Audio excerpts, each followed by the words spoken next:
Very good morning, students. Today in our class we are going to see that the continuity of the grammar, direct and indirect speech.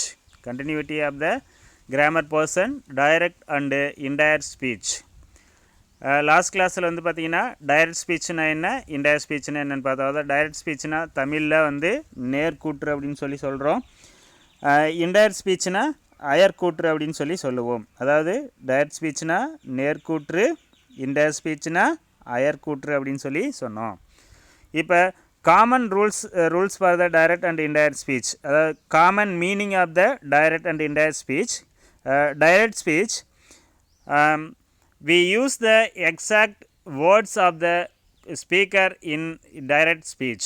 அதாவது பார்த்தீங்கன்னா direct speech அப்படின்னா என்னன்னு பார்த்தீங்கன்னா ஒருவர் சொன்ன வார்த்தைகளை அப்படியே திருப்பி எந்த விதமான மாற்றமும் இல்லாமல் அப்படியே அந்த வார்த்தைகளை திருப்பி சொல்வது தான் நேர்கூற்று அல்லது டைரக்ட் ஸ்பீச் அப்படின்னு சொல்லி சொல்கிறோம். Indirect speech, we retell what the speakers said in our own words in indirect speech. அதாவது இன்டைரக்ட் ஸ்பீச் அப்படின்னா என்னன்னு பார்த்தீங்கன்னா ஒருவர் பேசின பேச்சை, அதாவது ஒருவர் சொன்ன வார்த்தைகளில் சில மாற்றங்களை, அதாவது நேர்முகமாக அமைக்காமல் சிறு சிறு மாற்றங்களை செஞ்சு அதை தகவலாக அமைக்கிற முறைக்கு தான் வந்து பார்த்திங்கன்னா இன்டைரக்ட் ஸ்பீச் அல்லது அயர்கூற்று அப்படின்னு சொல்லி சொன்னோம். ஓகே ஸ்டூடெண்ட்ஸ், இப்போ நம்ம நேற்றுக்கு பார்த்தீங்கன்னா டைரக்ட் ஸ்பீச்னா என்ன, இன்டைரக்ட் ஸ்பீச்னா என்ன, காமன் திங்ஸை பார்த்தோம். இன்றைக்கி வந்து பார்த்திங்கன்னா டைரக்ட் ஸ்பீச், அதாவது rules for changing direct speech into indirect.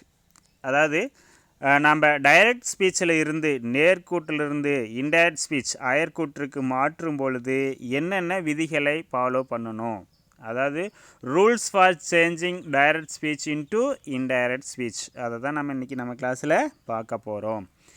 இப்போ பார்த்தீங்கன்னா நம்ம டைரக்ட் ஸ்பீச்சிலிருந்து இன்டைரக்ட் ஸ்பீச்சுக்கு மாற்றும் பொழுது when the reporting or principal verb is in the past tense, all present tense of the direct are changed into the corresponding past tense.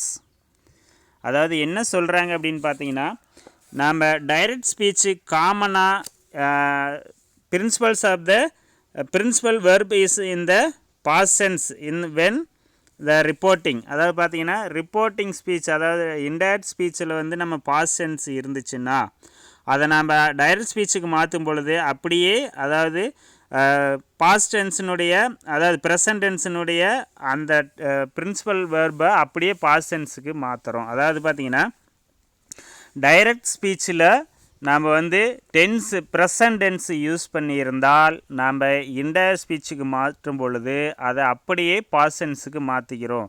இப்போ பார்த்தீங்கன்னா அதாவது பிரின்சிபல்ஸ் ஆஃப் வெர்புன்னு சொல்கிறோம். அதாவது பார்த்திங்கன்னா நம்ம அது டைரக்ட் ஸ்பீச்சில் ப்ரெசன்ட் டென்ஸ் இருந்தால், அதாவது சிம்பிள் ப்ரெசண்டாக இருந்தால் இன்டைரக்ட்டுக்கு மாற்றும் பொழுது அப்படியே சிம்பிள் பாஸ்ட் டென்ஸுக்கு மாற்றுறோம்.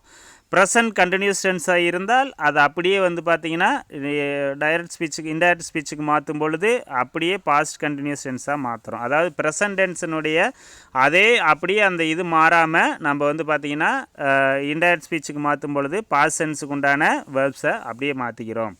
இப்போ பார்த்தீங்கன்னா ஃபஸ்ட்டு ரூல்ஸ் அப்படின்னு பார்த்தீங்கன்னா a simple present becomes a simple past. அதாவது பார்த்தீங்கன்னா டைரக்ட் ஸ்பீச்சில் வந்து சிம்பிள் ப்ரெசன்ட் டென்ஸாக இருந்தால் அது it becomes a simple past tense. Indirect ஸ்பீச்சுக்கு மாற்றும் பொழுது நம்ம அப்படியே வந்து என்ன பண்ணுறோம், சிம்பிள் பாஸ்ட் டென்ஸுக்கு மாற்றுறோம். இப்போ பார்த்தீங்கன்னா டைரக்ட் ஸ்பீச்சில் வந்து பார்த்தீங்கன்னா he set I am fine, அதாவது அவன் சொன்னால் நான் நன்றாக இருக்கிறேன் அப்படின்னு சொல்லி சொல்கிறான். அதாவது டைரக்ட் ஸ்பீச்சில் வந்து பார்த்தீங்கன்னா அதாவது ஃபஸ்ட் ரூல்ஸ் என்னென்னா a simple present becomes a simple past. அப்போ டைரக்ட் ஸ்பீச்சிலிருந்து இன்டைரக்ட் ஸ்பீச்சுக்கு மாற்றும் பொழுது சிம்பிள் ப்ரெசன்ட் அப்படியே சிம்பிள் பாஸ்ட் டென்ஸாக மாறுகிறது. இப்போ பார்த்தீங்கன்னா டைரக்டில் வந்து பார்த்தீங்கன்னா he set I am fine, அவன் சொன்னால் நான் நன்றாக இருக்கிறேன் அப்படின்னு சொல்லி சொல்கிறான். அதே இன்டைரக்ட் ஸ்பீச்சில் நம்ம மாற்றும் பொழுது பார்த்தீங்கன்னா he set that he was fine, அவன் வந்து நன்றாக இருந்ததாக சொன்னான், அதாவது அவன் நன்றாக இருந்ததாக சொன்னான் அப்படின்னு சொல்லி சொல்லலாம். அப்போ பார்த்தீங்கன்னா சிம்பிள் ப்ரெசன்ட் டென்ஸ் வந்து பார்த்தீங்கன்னா சிம்பிள் பாஸ்ட் டென்ஸாக மாறிடுது. டைரக்ட்லேருந்து இன்டைரக்ட்டுக்கு மாற்றும் பொழுது டைரக்டில் சிம்பிள் ப்ரெசன்ட் டென்ஸாக இருந்தது, இன்டைரக்ட் ஸ்பீச்சில் சிம்பிள் பாஸ்ட் டென்ஸாக மாறிடுச்சு. நெக்ஸ்ட் ஒன் பாருங்கள், a present continuous becomes a past continuous. இப்போ டைரக்ட் ஸ்பீச் இன்டைரக்ட் ஸ்பீச்சுக்கு மாற்றும் பொழுது பார்த்தீங்கன்னா ப்ரெசன்ட் கண்டினியூஸ் டென்ஸில் இருந்தது அப்படியே வந்து பாஸ்ட் கண்டினியூஸ் டென்ஸாக மாறிடுச்சு. அப்போ ப்ரெசன்ட் டென்ஸில் இருக்கும்போது அதாவது டைரக்ட் ஸ்பீச்சில் வந்து பார்த்திங்கன்னா ப்ரெசன்ட் கண்டினியூஸில் இருந்தது அப்படியே வந்து இன்டைரக்டுக்கு மாற்றும் பொழுது பாஸ்ட் கண்டினியூஸாக மாறிடுச்சு. இப்போ பார்த்தீங்கன்னா டைரக்ட் ஸ்பீச்சில் வந்து பார்த்திங்கன்னா she said my sister is learning Bharatanatyam. அதாவது பார்த்திங்கன்னா அவள் சொன்னால் என்னுடைய அக்கா வந்து பரதநாட்டியம் கற்றுக்கொண்டிருக்கிறாள், அதாவது என்னுடைய அக்கா வந்து பரதநாட்டியம் கற்றுக்கொண்டிருக்கிறாள் அப்படின்னு சொல்லி சொன்னான்.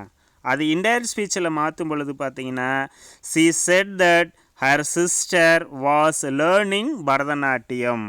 அதாவது பார்த்தீங்கன்னா இன்டைரக்டில் மாற்றும் பொழுது அவள் சொன்னால் அது வந்து அவளுடைய அக்கா வந்து பரதநாட்டியம் கற்றுக்கொண்டு இருந்தாள் அப்படின்னு சொல்லி சொன்னாங்க. அதாவது பாஸ்ட்டு கண்டினியூஸ் டென்ஸுக்கு முன்னாடி வந்து பரதநாட்டியம் கற்றுக்கொண்டு இருந்தாள் அப்படின்னு சொல்லி சொல்லலாம். இப்போ பார்த்தீங்கன்னா next one, a present perfect becomes a past perfect. a present perfect becomes a past perfect. இப்போ டைரக்ட் ஸ்பீச்சில் வந்து ப்ரெசன்ட் பர்ஃபெக்ட் டென்ஸ் யூஸ் பண்ணனா இன்டைரக்ட் ஸ்பீச்சுக்கு மாற்றும் பொழுது பாஸ்ட் பர்ஃபெக்டாக நம்ம அதை மாற்றிக்கிறோம். பார்த்தீங்கன்னா direct ஸ்பீச்சில் he said I have won the match. he said அவன் சொன்னான் நான் இந்த மேட்சை வெற்றி பெற்றுள்ளேன் அப்படின்னு சொல்லி சொன்னான். அதே வந்து இன்டைரக்ட் ஸ்பீச்சில் மாற்றும் பொழுது பார்த்தீங்கன்னா he said that he had won the match. அவன் சொன்னான் அது வந்து பார்த்தீங்கன்னா அவன் அந்த மேட்ச்சில் வெற்றி பெற்றதாக சொன்னான் அப்படின்னு சொல்லி சொல்கிறாங்க. அப்போ வந்து ப்ரெசன்ட் பர்ஃபெக்ட்லேருந்து பாஸ்ட் பர்ஃபெக்ட் டென்ஸுக்கு நாம் மாற்றிடுறோம். அப்போ டைரக்ட்லேருந்து இன்டைரக்டுக்கு மாற்றும் பொழுது ப்ரெசன்ட் பர்ஃபெக்டாக இருந்தது பாஸ்ட் பர்ஃபெக்டாக மாறிடுது. அடுத்த ரூல்ஸ் பார்த்தீங்கன்னா the shall and the will of the future tense is changed into should and would. இப்போ வந்து பார்த்தீங்கன்னா அதாவது ஃப்யூச்சர் டென்ஸில் நம்ம டைரக்ட் ஸ்பீச் பயன்படுத்தும் பொழுது ஷல் அல்லது வில் இருந்துச்சுன்னா, ஷல் மற்றும் வில் இருந்தால் அது ஃப்யூச்சர் டென்ஸில் இருந்துச்சுன்னா அதை வந்து நம்ம என்ன பண்ணுறோம், ஷுட் அண்டு வுட். அதாவது டைரக்ட் ஸ்பீச்சாக இருக்கும் பொழுது ஷல் மற்றும் வில் இருந்தால் அந்த ஃப்யூச்சர் டென்ஸினுடைய வெர்பை வந்து பார்த்திங்கன்னா நம்ம இன்டைரக்ட் ஸ்பீச்சுக்கு மாற்றும் பொழுது ஷுட் அண்டு வுட்டாக மாற்றிக்கொள்ள வேண்டும். இப்போ பார்த்திங்கன்னா நம்ம 4 ரூல்ஸ் பார்த்துருக்கோம். அதாவது rules for changing direct speech into indirect speech. காமனாக வந்து பார்த்திங்கன்னா நம்ம ப்ரெசன்ட் டென்ஸ், அதாவது டைரக்ட் ஸ்பீச் ப்ரெசன்ட் டென்ஸில் இருந்தால் அதை அப்படியே வந்து பாஸ்ட் டென்ஸுக்கு உண்டான வெர்பாக மாற்றிக்கிறோம் எப்போ இன்டைரக்ட் ஸ்பீச்சுக்கு மாற்றும் பொழுது.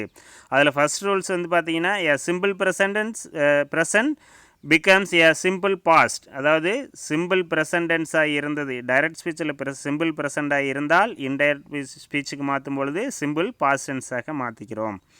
நெக்ஸ்ட் செகண்ட் ஒன் பார்த்தீங்கன்னா present continuous becomes a past continuous. அதாவது ப்ரெசன்ட் கண்டினியூஸில் இருந்த டைரக்ட் ஸ்பீச் வந்து ப்ரெசன்ட் கண்டினியூஸில் இருந்தால் அது வந்து இன்டைரக்ட் ஸ்பீச்சில் பாஸ்ட் கண்டினியூஸ் டென்ஸாக மாறிவிடுது அப்படின்னு சொல்லி சொல்கிறாங்க. தேர்ட் ஒன் பார்த்தீங்கன்னா a present perfect becomes a past perfect. அதாவது டைரக்ட் ஸ்பீச் வந்து ப்ரெசன்ட் பர்ஃபெக்டில் இருந்தால் இன்டைரக்ட் ஸ்பீச்சுக்கு மாற்றும் பொழுது பாஸ்ட் பர்ஃபெக்ட் டென்ஸாக நாம் மாற்றிக்கொள்கிறோம். அடுத்தது வந்து பார்த்திங்கன்னா ஃபியூச்சர் டென்ஸான ஷல் அண்டு வில் இருந்தது அப்படின்னா அதை வந்து நாம் இன்டைரக்ட் ஸ்பீச்சுக்கு மாற்றும் பொழுது ஷுட் அண்டு வுட்டாக மாற்றிக்கொள்ள வேண்டும் அப்படின்னு சொல்லி ரூல்ஸ் சொல்லியிருக்காங்க. இப்போ நாம் இந்த கிளாஸில் வந்து 4 ரூல்ஸ் பார்த்துருக்கோம்.